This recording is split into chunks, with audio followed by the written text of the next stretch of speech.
And so now the opposition in Tanzania, does it make the government as nervous as the Kenyan one? Because the Kenyan one, we know the opposition has won an election and the election was taken away from them. What's the situation in Tanzania?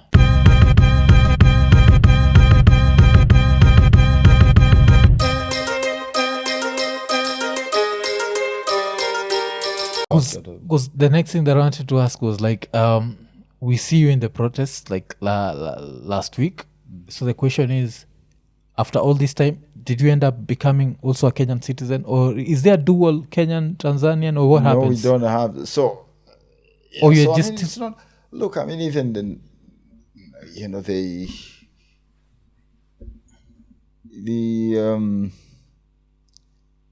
so Kenya allows for dual citizenship. Yeah, Tanzania doesn't. I mean, so you don't have. But I have a very interesting, view when it comes to these borders and that we have created. One of the things that I always look at is like, number one, I think I was born human. Okay. And then second, I think I was born African. Yeah. By the fact of my skin. Yeah. And I think third, I'm Tanzanian in that sense. But I mean, these borders that we also refer ourselves to, they were not created by us, our ancestors, our forefathers, or whatever. These were colonial borders. Yeah. And I think so. I always take them with a pinch of salt. I always look at them, and they should not also divide us to an extent whereby you are the other and I'm the other. And I think over the years I've seen that. This happening. And so I've always avoided that, and I've always actually looked at that from that perspective, that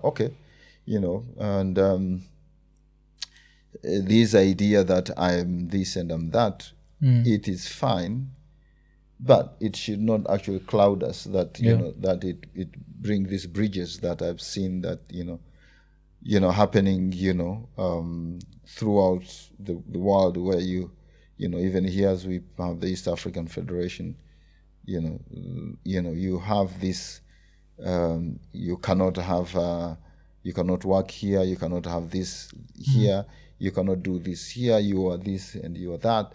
I think I don't prescribe to that. Yeah. Okay. Makes sense.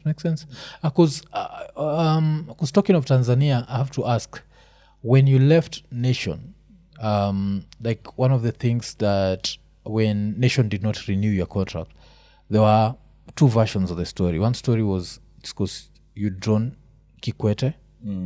Another one was because of Uhuru Kenyatta.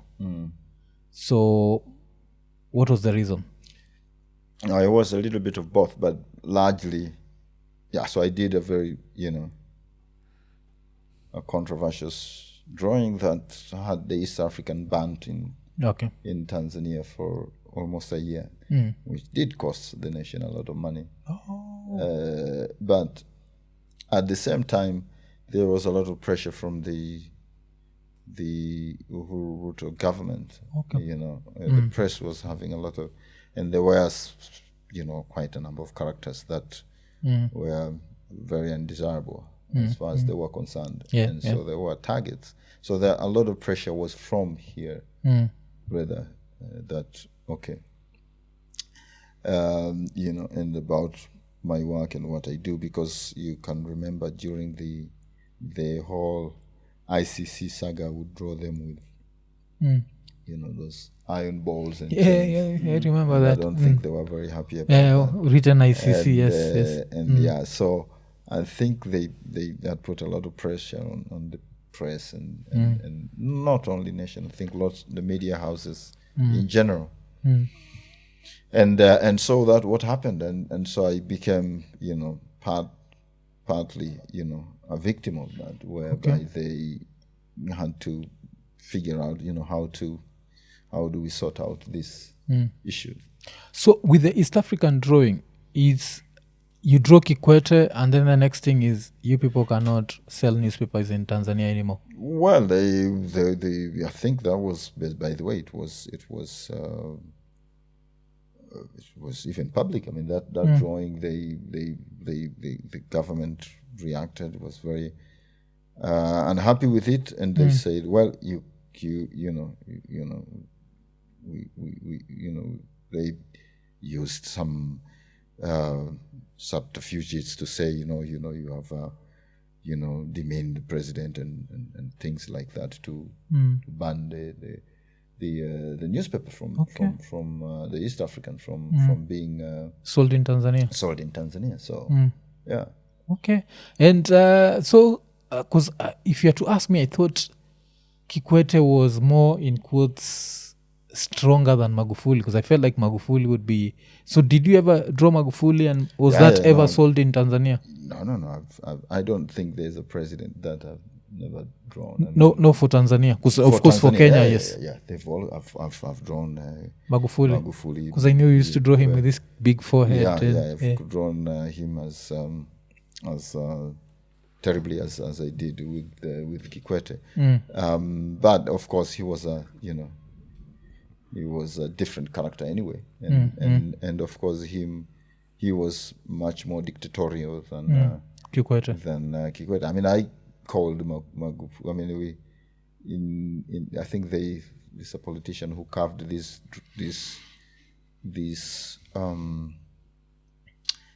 slogan, dictator uchwara, basically a petty dictator. Oh, well. Yeah, so I remember drawing him in, like that in one of my drawings. And I think, dictators, authoritarian leaders, and don't like to be drawn to be humanized. Yes. Yeah, and basically editorial cartoonists are that kid that tells the emperor, you have no clothes. Yeah. And I think they don't like that, and that's goes way back. And so, that's one role of editorial cartoonists, is to speak truth to power. Yeah. And again, some of us have been very lucky. I mean, it hasn't been that lucky for some of my colleagues, if you are to go back in history. I mean, the editorial cartoonists that have been killed. Yeah, the Danish one was killed, or they attacked the Charlie Hebdo case. Yeah, and one of those cartoonists, Bernard Verlac, that was a friend. Somebody who actually visited Kenya twice. We even had workshops here at Nairobi at Alliance Francaise, and and he was killed by these religious fundamentalists who, and so and even before that, you had cases of cartoonists being actually killed and threatened and jailed and suffering and so forth. So it is something that one has to be aware of, as long as you do this job. Because even with what I was trying to understand is the East African is banned during Kikwete's time. By the time Magufuli is becoming president, the license had been renewed. Yeah. Now you could operate in Tanzania. Yeah. So what was the East African? Yes, the East African. So there was not that fear that since this guy is more dictatorial, let's just avoid drawing him. There was not that fear. It was just, let's operate like whatever had happened before didn't happen. No. I mean, there was still, even in Tanzania, there were lots of quite a number of brave cartoonists who have done also very tough drawings on Magufuli even during his time. I mean, it should be remembered that. So I did quite probably also a number of drawings on him. But I think mine, coming from this side of town, it was a little bit easier, I suppose, and I don't think Magufuli and his people probably cared much about that. I think they still, probably didn't like that, but probably they didn't, So you still have that, even today, that, we do. I mean, I've done, a number of drawings on Samia. And, because we'll get to Samia. We'll get to Samia. I just wanted to understand, now, when you're drawing Magufuli, all these Tundu Lissu shootings are happening. Did you still just visit Tanzania without any fear? Because he was known to be petty. I've always gone, visited my folks, and kind of I go there. So when I go there, I don't do drawing. So, I but the interesting thing is sometimes even when I remember a few times at the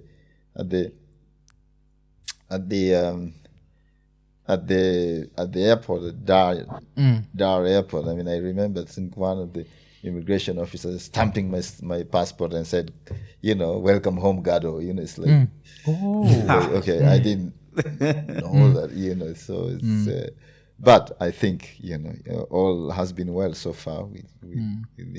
And your dad is he ever worried? Like sometimes because you'll draw something, because I know our fathers, the older generation is always worried. They always don't want to, like rattle any cage. They just want someone to play safe. So they're not worried that my mom was worried at one point, and I think she's at one point she had a talk with me that she was very concerned, and she expressed that, okay, I got to be careful and so forth, and so that's one time I remember that she was very worried. It was actually during that Kikwete issue. We had a chat with her, and she was concerned. Yes, because now, yes, talking of Samia, interesting things have happened around her. You drew the cartoon where when they said they wanted to put her on money, and is that still being considered? I don't know. I mean, you never know with politicians. I mean, they're so I've done some tough stuff on her. Yeah. I think when you had the so-called in quotes the sale of was it a port? Port. Yes. End of quotes. It's all those I've done. And the Loliondo massacres with the selling of land in Loliondo, whereby I've done some tough stuff on her, and I think of. So, because how would you rate the democracy there? Because I feel like Kenya is miles ahead. Like, how do it is very true. I mean, no doubt about that. In terms of the democratic liberties and democratic, rights, the democratic institutions and so forth. Yes, I think there is no doubt about that. If you are to look at, you also have to start with, for example, the Constitution of Kenya, which is with all its faults and challenges, but since 2010 to date, you can see, a lot of gains and that Kenya as a country has gained. I mean, the very the very protests that are happening now is a result of actually that very defending those very civil liberties and so forth, and that is completely different with what is in Tanzania, whereby they are now, talking of a new constitution. Yeah. And you have, as usual, resistance from the government. Yeah. And because yes, the government of the day is the beneficiary of that, and of course, at the same time, they are afraid to lose power, and so it's a challenge that we Tanzanians had to, Okay. have to sort out. There is no other way. They have to. It's Tanzanians who actually have to deal with that issue. There is no doubt that a new constitution is needed, and it's coming. There is no way that you. What would need to change in that constitution? What do you feel like it's in their constitution that's not is in the Tanzanian constitution that's or lacks there that's in Kenya? Like what needs to change? Because with most of these things, I always feel like it's just the leadership that's sensitive. Or do you feel like there's something that needs to be? No, everything needs to change. I mean, a lot of things needs to change. There's no doubt about it. I mean, it's an draconian and outdated president, and that's why people like President Magufuli had to do all manners of things. Because they were not. In fact, they were not necessarily. They used a very draconian constitution to do all manners of things. The president, for example, is the powers of the president. Yeah.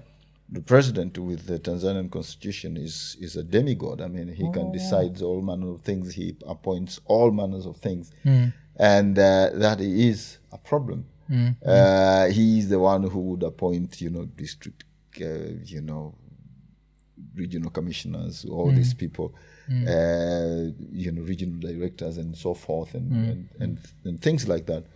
But and then it gives also powers to do all manners of things, and so, but it's different here that the presidential powers are very limited, and we have seen what that means, and so that has to change. That has to be decided. There's a huge.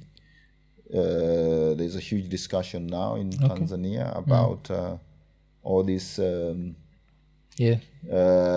issues and what needs to be done. Tanzania is going to an election next year, and so there is no doubt. I don't think that will happen before next elections. Okay. But for sure, that has to happen, and it has to happen soon. Okay. Otherwise, you are going to have, these issues and now again and again. And I think also one of the things is that you must have a constitution that also is progressive. It has to deal with the issues of the day. What you have is also a constitution that is incapable of actually mitigating the societal changes that are happening, the technological changes that are happening. You have a constitution that cannot address basically the issues of the day. It cannot address them, and so that also has to change. That's the reality of it. Yeah, forget about the political talk that is there, but you have a constitution that cannot address the issues of the day, cannot deal with the issues of the day. Yeah, and that has to change. Because even like talking of Suluhu, there was this article that came out yesterday. So it was Tanzanian artist arrested for insulting President Suluhu and burning her picture. This Kenya, this is an issue. Like even if we had to go back to what I was talking about, the puppet being slapped. Yeah, so like that's how far Tanzania is. So you have to give us some time. I know, you have to give us some time. Yeah. We are catching up with you. But And but what about Tanzanian politicians? Are they as rich as the Kenyan counterparts? Because I feel like from the outside looking in, Magufuli fought corruption. I don't know how true that is. That's what I'm asking. No, that is contestable. I mean, fighting corruption does not necessarily just coming out and making noise about corruption. I mean, it's a much bigger fight. I think Magufuli had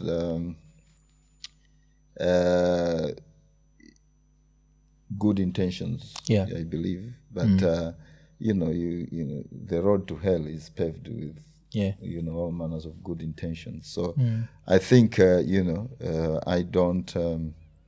You need more than just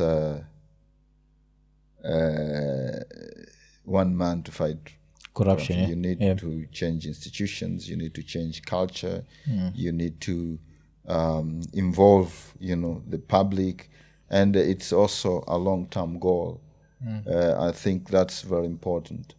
It's not something that you can actually just do it,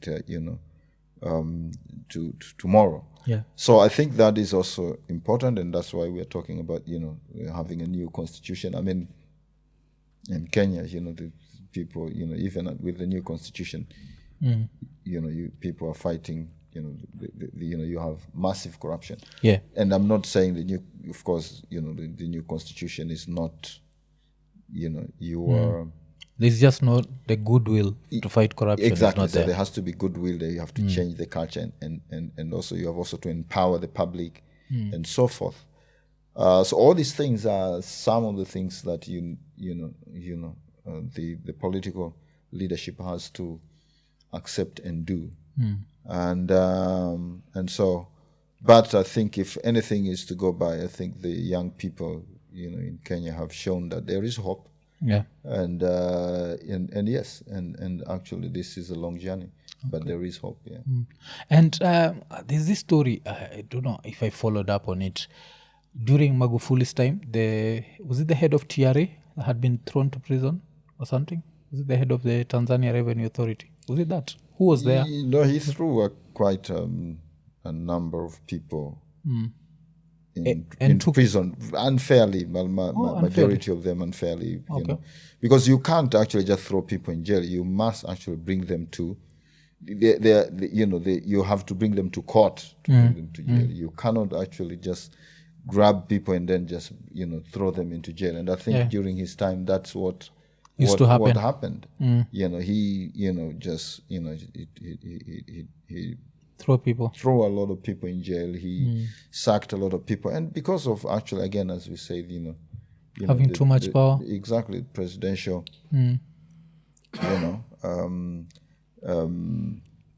Powers, presidential intimidation, presidential.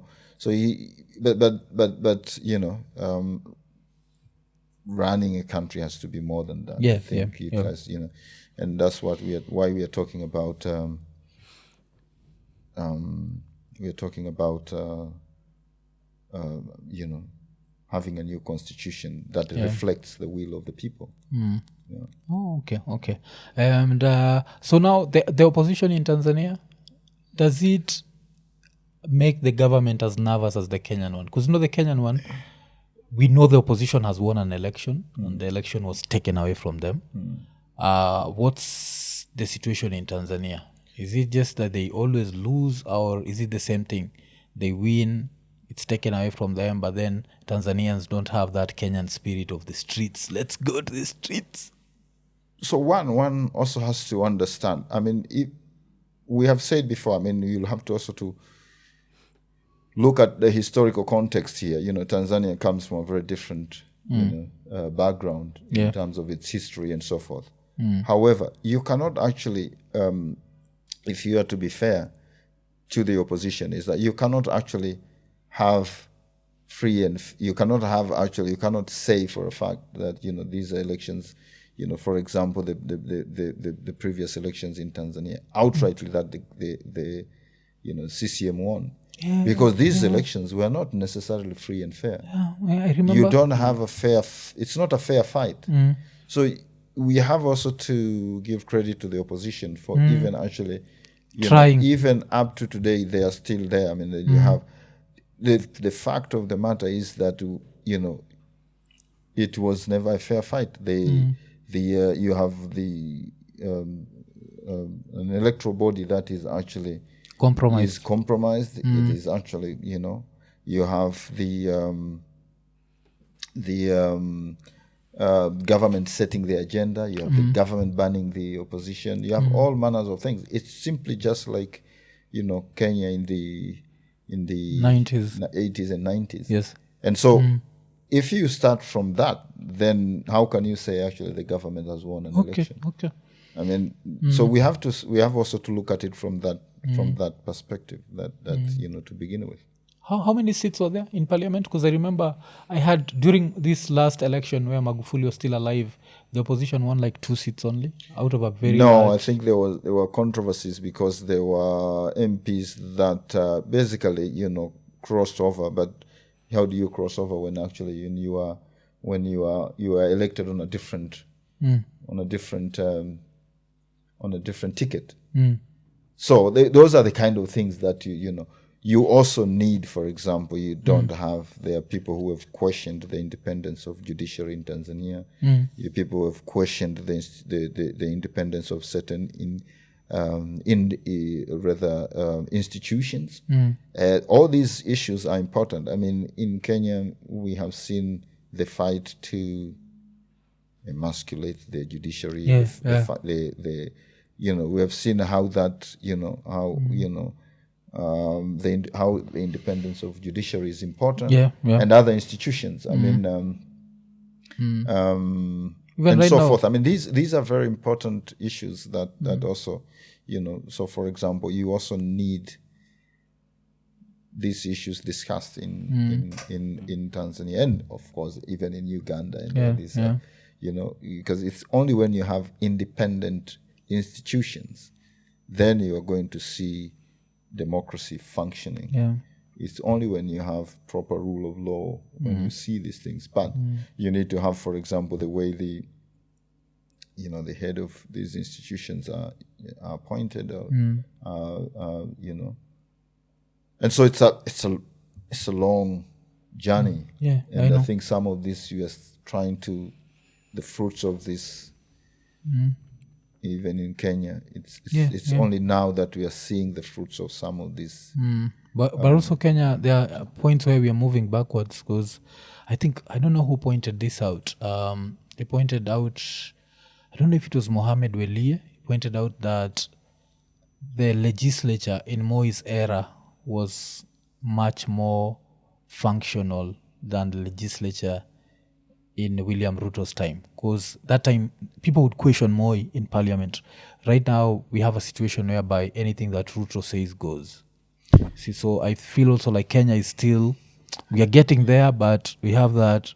Yes, it's always a back and forth. I mean, the route is it's always many things. So it's back and forth, it's meandering, it's zigzagging, and so forth. And you're right. If you have to look at the quality of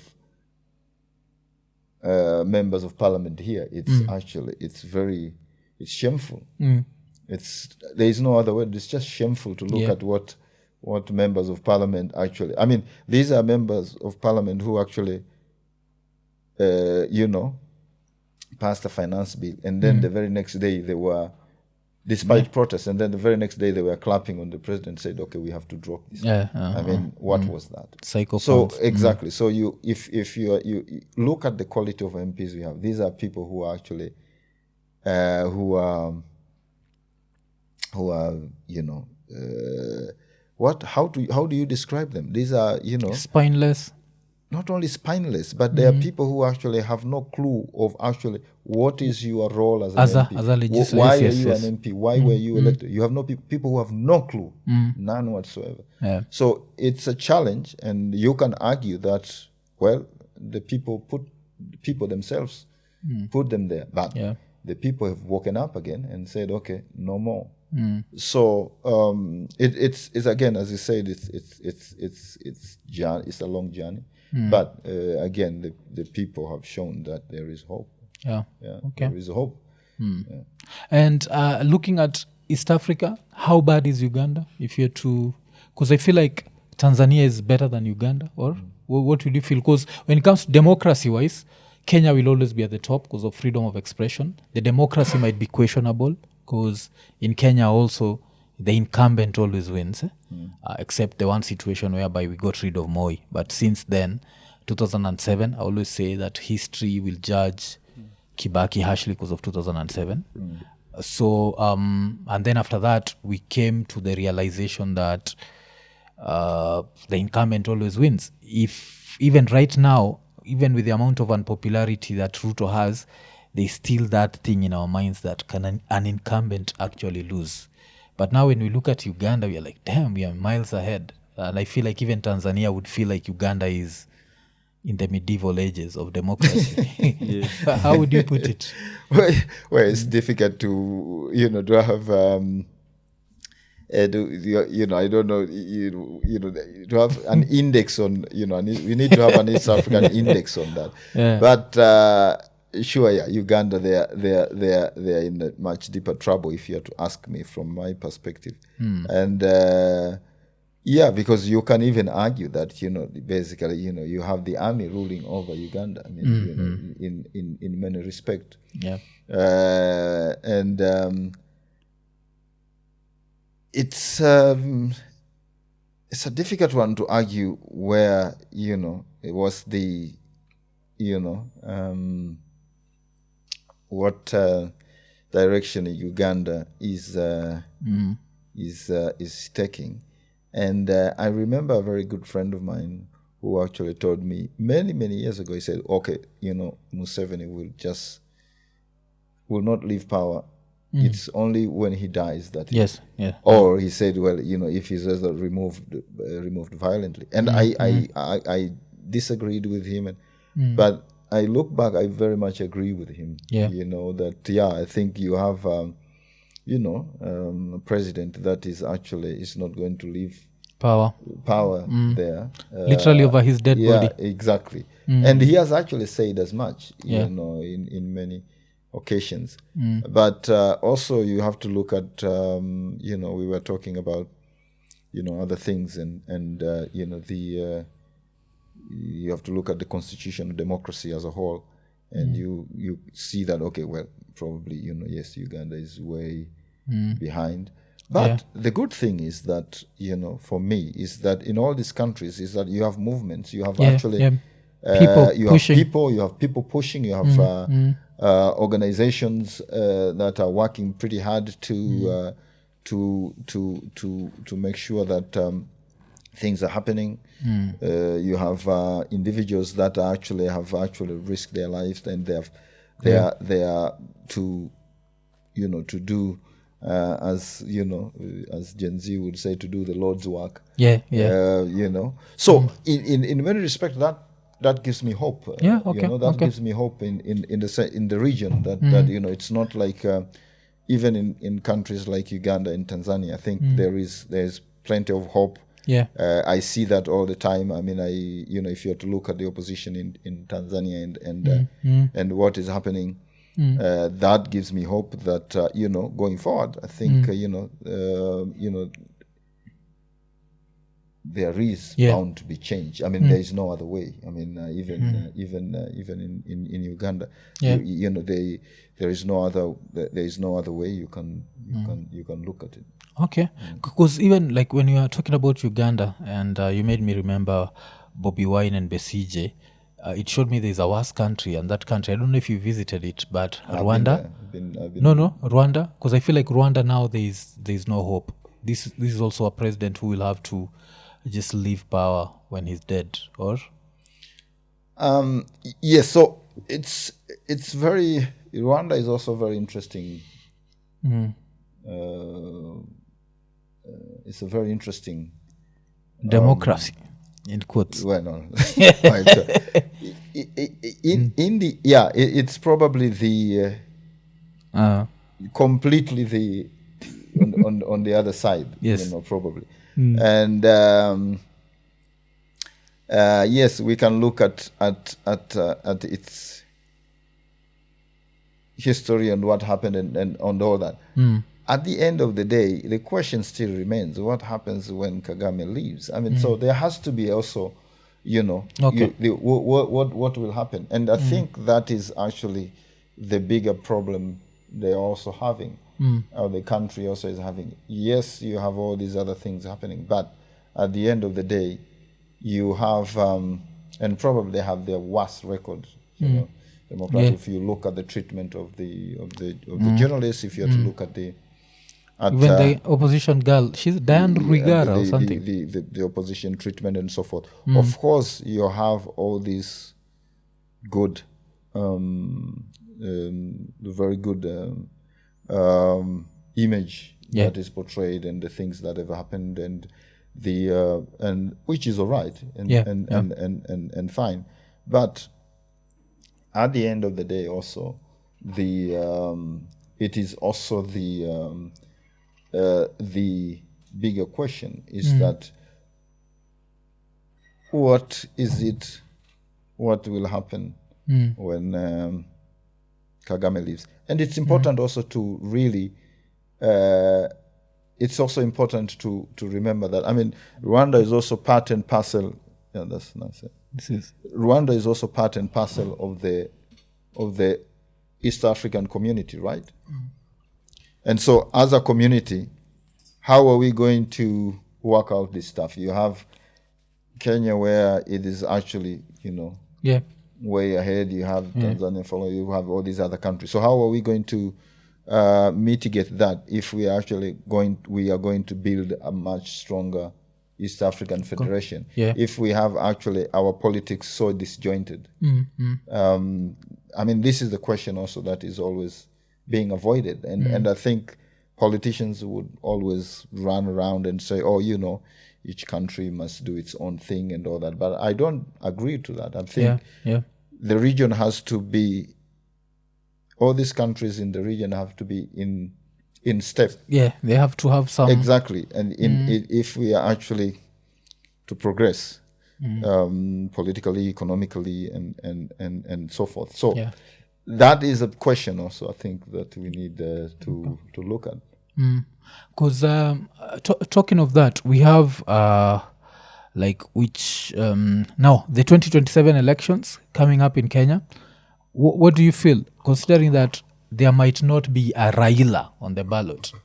What do you think will happen? Like, after having studied Kenyan politics, do you feel like someone like Kalonzo stands a chance against Ruto, especially considering this whole Gen Z movement? Well, I don't know. I mean, that is actually, I don't know. It's not for me to say. I think, as a satirist, I think, well, it's always sad to see some characters, fading away, but we will always get new characters. But I think at some point, all these politicians will have to leave the stage at some, at some point. I don't think that worries me that much, or it shouldn't be a concern. I think somebody will show up. We don't know who at some point, and I think that is after covering politics for that long. I think, yes, I'm not really worried about so and so being there and so and so not being there. I mean,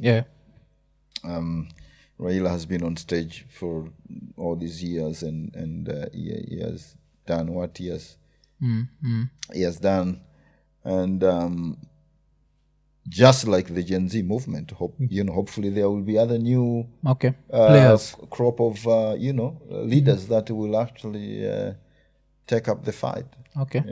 The probability of a Senegal thing, like a young person who campaigns for a very short time. We'll have to see. I mean, I don't really know. We'll have to see, because there is. I mean, this is hopefully you'll have a few new faces. I mean, Kenyan politics is very different, and but what you look at it this way, you are going to have a whole crop of new voters, who actually they are much more informed. They are informed. They are very informed. If you are to tell me, if you are to ask me, and who they will decide to put in power is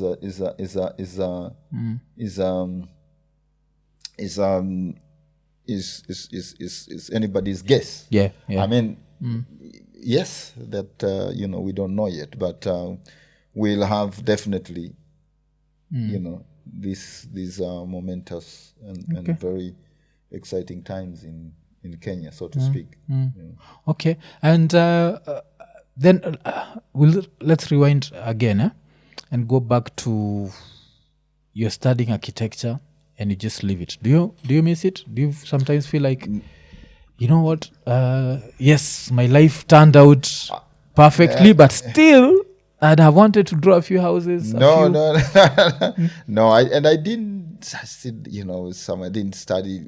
I didn't get very much deep into it. I read a lot about architecture. I read. I did promise my parents that I will go back to finish my course, and I'm still working on that. By the way, but I did. I've gone on to study, film and animation. Yeah. And so I don't have regrets, to be honest. And as I said, I'm also somebody who enjoys, reading broadly about so many other subjects and so forth, and so I enjoy that. So the Italy thing, how did this happen? Fabrica, was it Nation that pushed you to go and get that, or did you just apply by yourself and then? No, it was just by myself. It was they through the Italian Culture Center here, they did announce, and it was actually a very fascinating school. They kind of just were going around the world to pick up individuals and people who were interested to join the institutions and to study and to do interesting projects. And so I just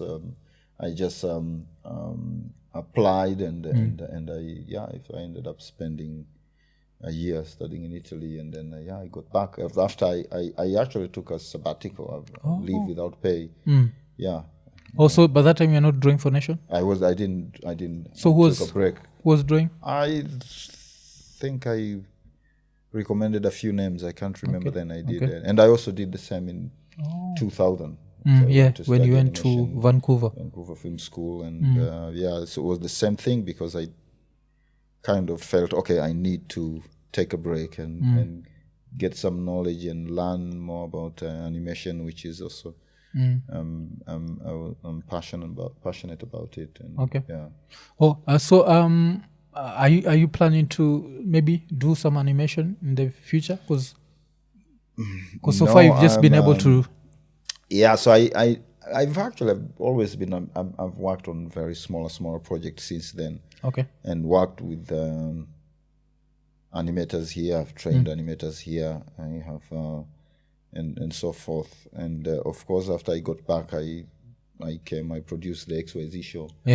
And with at Buni Media.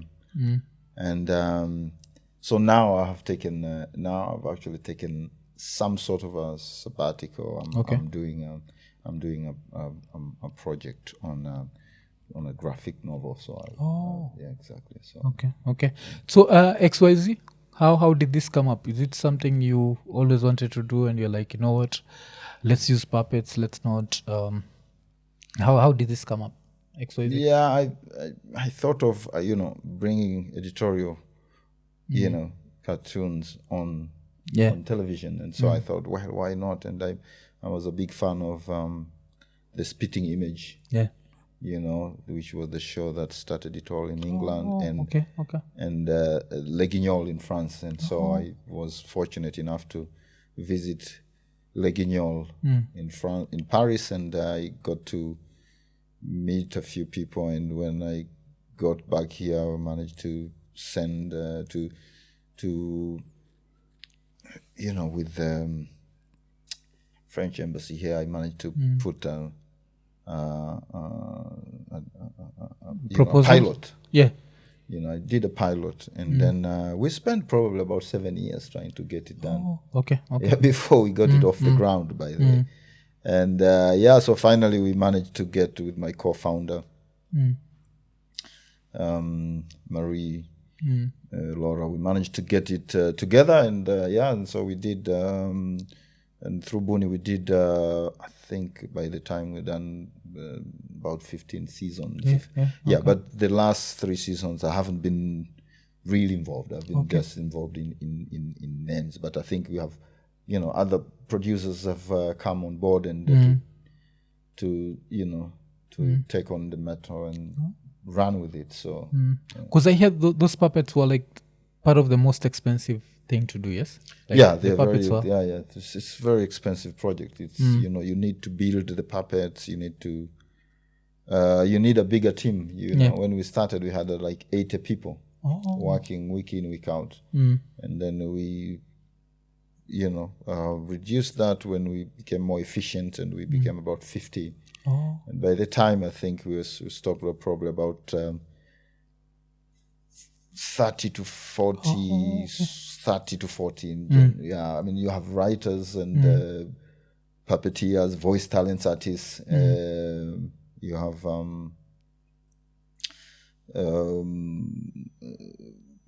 cameramen. You have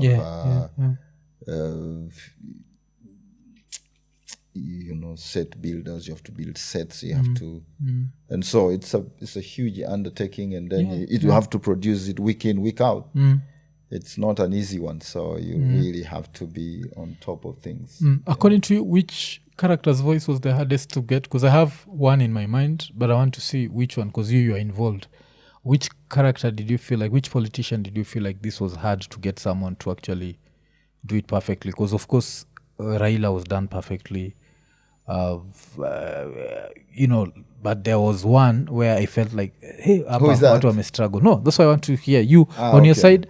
No, probably our voice director Kaemba would know better about that. And but I think, for example, Uhuru was didn't necessarily, but we sometimes we don't get the voice. You end up characterizing the voice, so you just get it to work for you.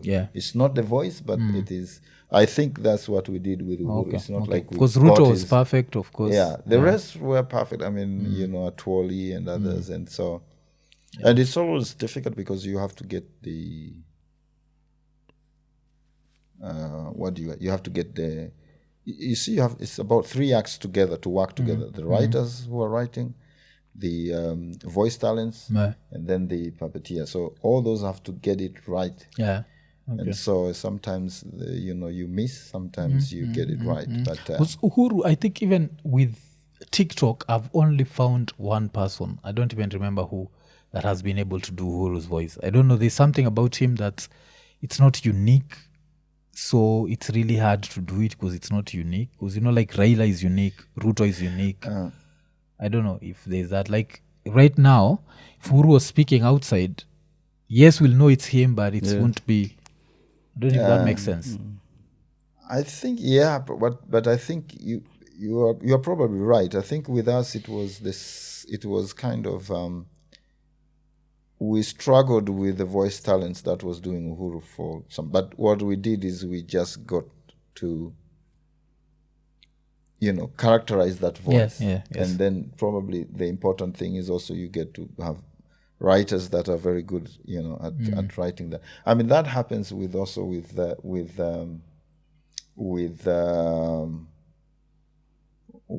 even editorial cartoons. So there are characters that actually over the years I've always struggled to do. It's like you always struggle to do with with these particular characters, and then so you end up just characterizing them and just use that as then it comes. You just go with that.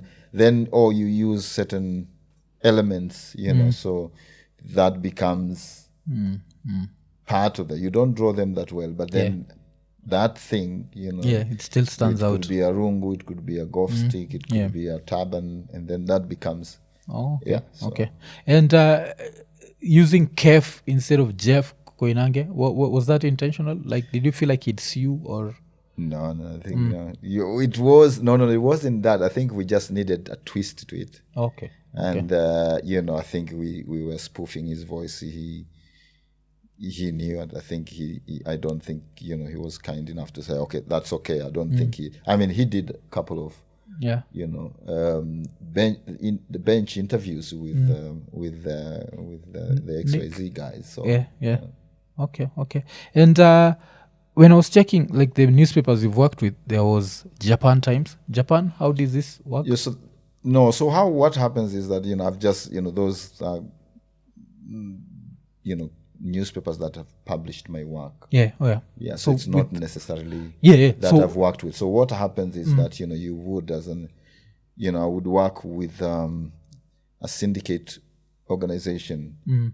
So one was based in the US, cartoonists and writers, which would basically send our drawings. We send it to them, then they would send it to other news like other worldwide. newspapers. These newspapers would pay them, and then actually you get a bit of that. So it's a very competitive and very difficult process. But yeah, from time to time, you would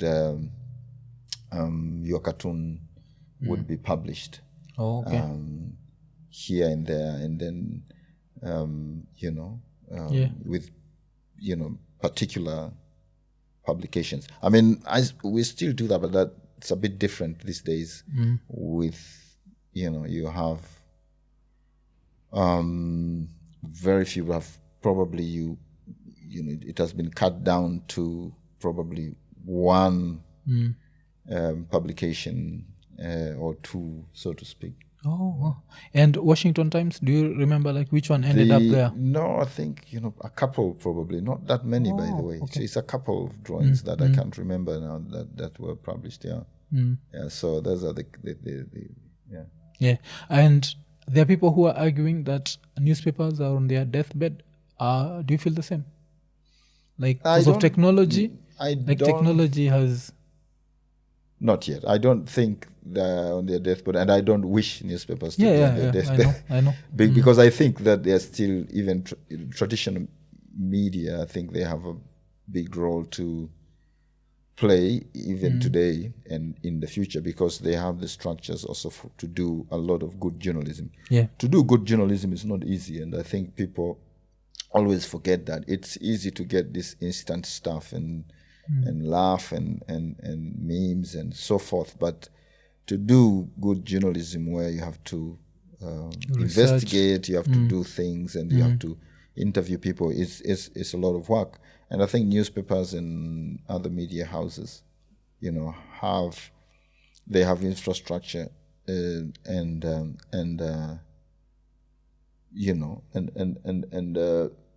rather structures, infrastructure, but also they also have the wherewithal to do that, the financial wherewithal to do that, and that is important.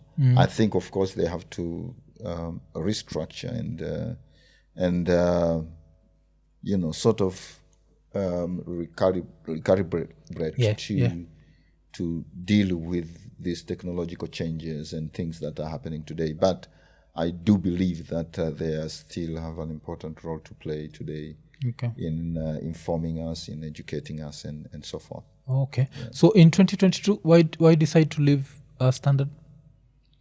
Well, because I'm working on this project. This project that I'm working on. Yeah. So that's the reason. Yeah. And then TMI with Ty, are there hopes of it coming back? What happened? We hope so. We had a very good season, and Ty was fantastic. He's brilliant. He's really good. Yeah, but it's difficult, this kind of projects to produce, because you don't have there are projects that require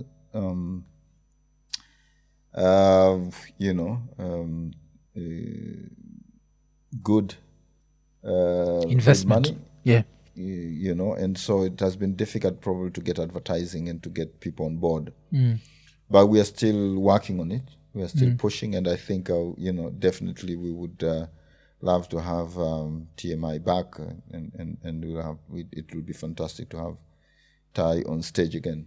Okay. And then talking like as we finish, I'd want to know, like, when it comes to some of the cartoons you've drawn, which ones stand out to you as some of the most iconic? Because for me, one that I think I'll never forget, you captured it in such a good way was where Kenya is a cow and the politicians are behind the cow. Like that one was that's a mean one. That's I did. Yeah? I know the one. Yeah. The one, okay, that was very mean. Very mean of me. I think. Yeah, no, it was good. It captured that was captured what we all feel like in such a, I don't know if like any day, if I wake up in Kenya any day and I put it on the wall, it shows me what's happening in Kenya at that moment, whether it's 1990 or it's 2024.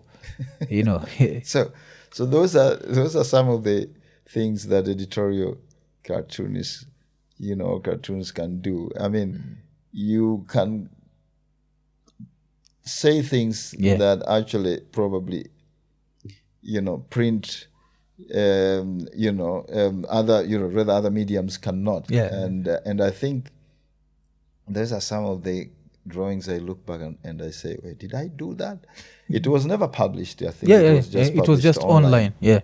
And but unfortunately, you're right. I think that's one notorious drawing that.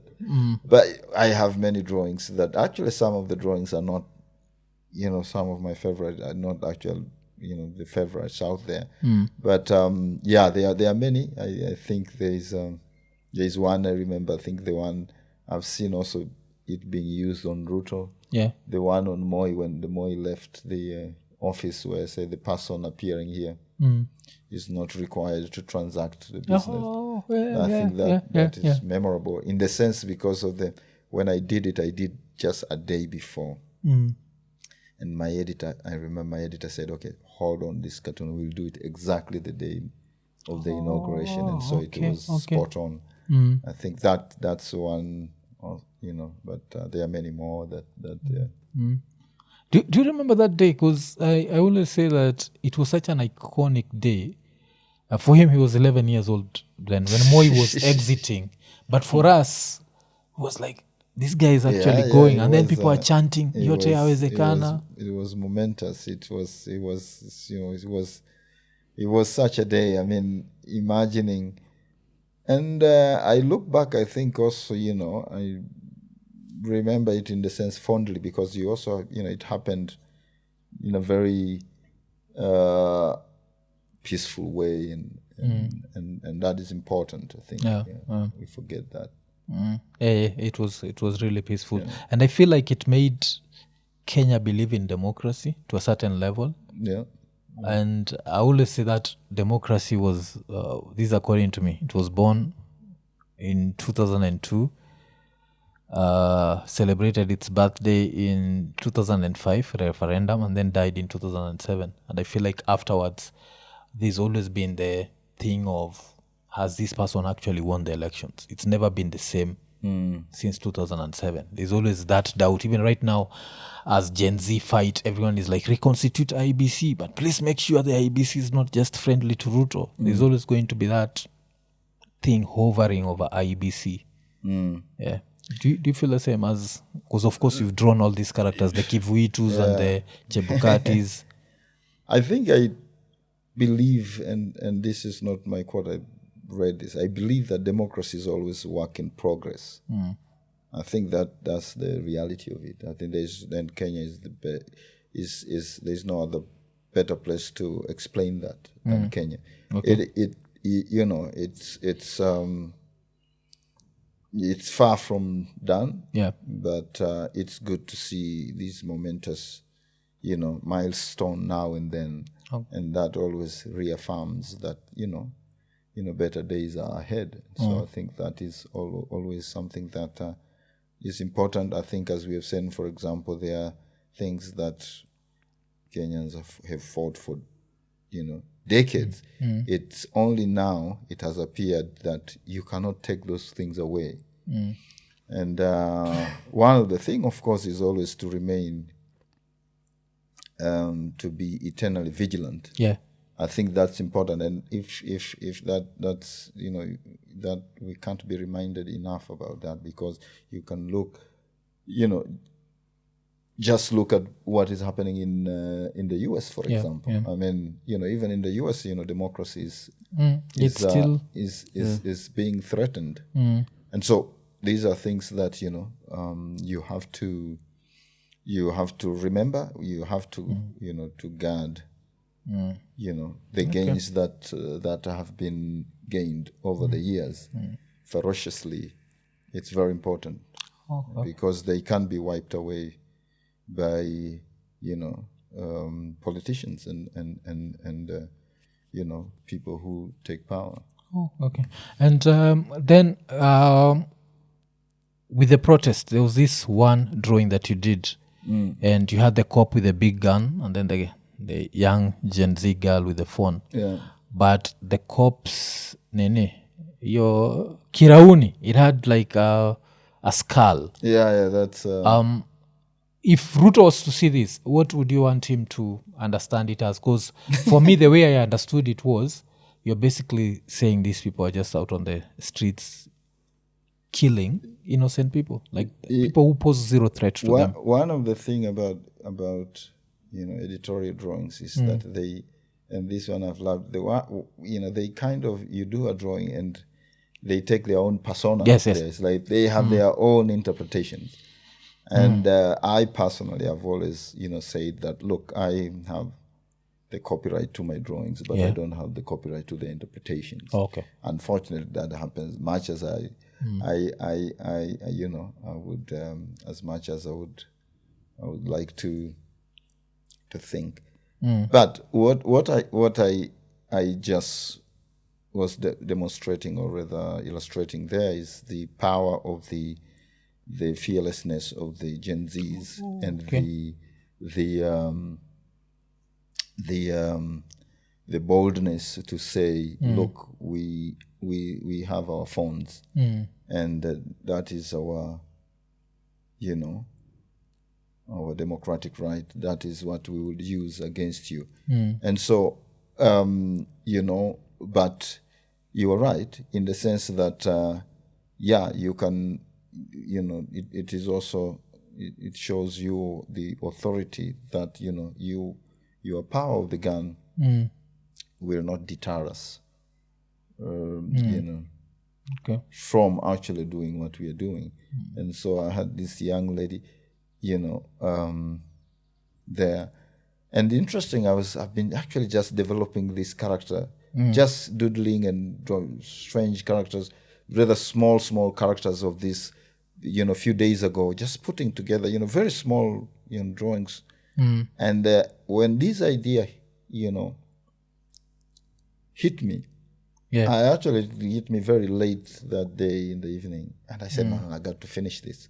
So, but it was actually kind of, it doesn't have as many characters as whatever. So I actually decided, no, I will finish this drawing. And I remember, I think I worked until 8 o'clock to get that done. I think I do that in total for probably 2 hours until I finished in terms of scanning and, and because I was excited about it, it felt for me iconic in the sense of, I said, this is just a beautiful drawing, so that you have a gun and I had I kind of have a phone. And so I decided to do that, and it ended up actually very much being used online. I've also had people associate like this whole movement that part of when it started bubbling under was the infamous. You remember that girl? I don't know if you remember her. She was called Mercy Tarus, the one who confronted the Mandagos for stealing their parents' money. And you remember she was there telling them, you people, the Finland scandal. I remember that. Yeah, you remember the girl? Yeah, who stood up to them. So for that to happen, and then for this to happen, people are only hoping for bigger things. Like right now, we are making people more accountable than they were in the past. I would like to think it started much earlier. I think if you pay attention, you would just see that it started much earlier than that. It started way back, way before that. I think there were a lot of issues that a lot of young people were raising about, the discontent and all that. But also you had the political class answering back and insulting them and dismissing them and so forth. And I think that has been also a bigger part of the problem. Is that it is just, it's not the corruption and it's not the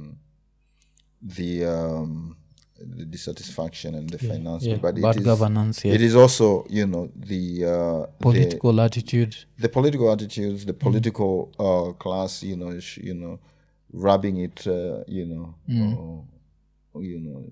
off, onto dismissing people.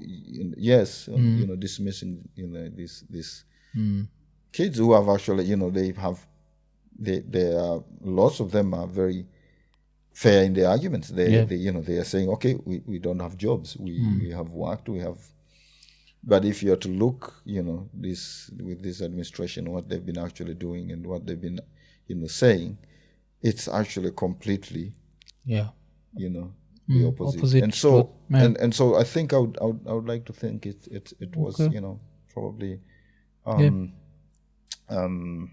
it was much earlier. Yeah, it goes much earlier than that. And this apologetic tone, do you believe it when we have the Aaron Cheriots coming out like, oh, we are sorry, we know you've these done. are politicians. You have to take their words with a pinch of salt. These these are people who would say anything to these are people who would politicians are should not be trusted for they should always be interrogated. So yes, it is good now they have seen some sense into it, but I don't think we should take their words for it.